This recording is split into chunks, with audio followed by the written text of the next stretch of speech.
C'est une délégation des musulmans de la grande mosquée Hassan II de Libreville, conduite par l'imam Badinga, qui a séjourné dans la capitale provinciale de l'Ogooué-Maritime.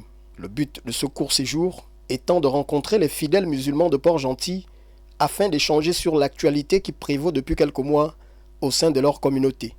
Après la prière du soir, laquelle il aura d'ailleurs pris une part active à la grande mosquée de Port-Gentil, le prétendu président par intérim du Conseil supérieur des affaires islamiques du Gabon aura pris près d'une trentaine de minutes pour livrer son message. Nous sommes là dans le cadre des concertations élargies aux différentes entités de notre communauté. Et ces concertations sont liées à la future organisation du congrès extraordinaire de notre communauté. Et ce congrès verra donc la redéfinition de nos institutions. Donc voilà pourquoi, parmi les missions qui m'ont été assignées, il y a non seulement l'organisation du congrès en lui-même, mais surtout la concertation avec comme je l'ai dit, les différentes composantes de notre communauté. Et recueillir d'eux leurs orientations, leurs suggestions, leurs conseils. La création de deux camps aujourd'hui semble remettre en question les fondamentaux de l'islam au Gabon. Occasion de s'interroger sur l'organisation du futur congrès avisé. Il n'y a que des contradictions, mais il n'y a qu'un seul camp.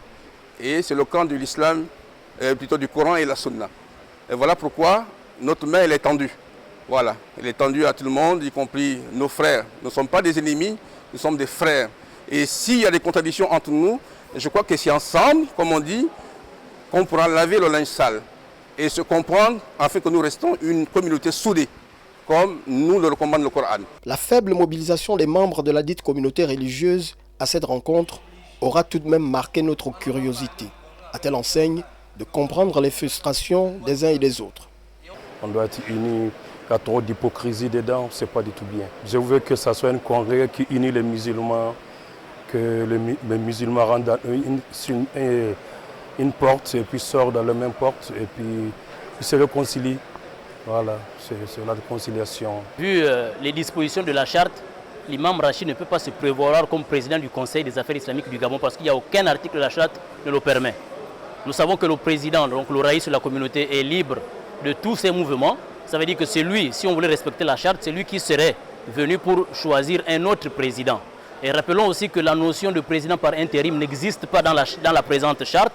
Et sur cette base, nous disons simplement que le bureau actuel ne doit pas se prévaloir parler au nom de la communauté musulmane, puisque nous savons que le juge de référé a donné un jugement qui dit que c'est une association, donc une association ne peut pas parler au nom d'une communauté.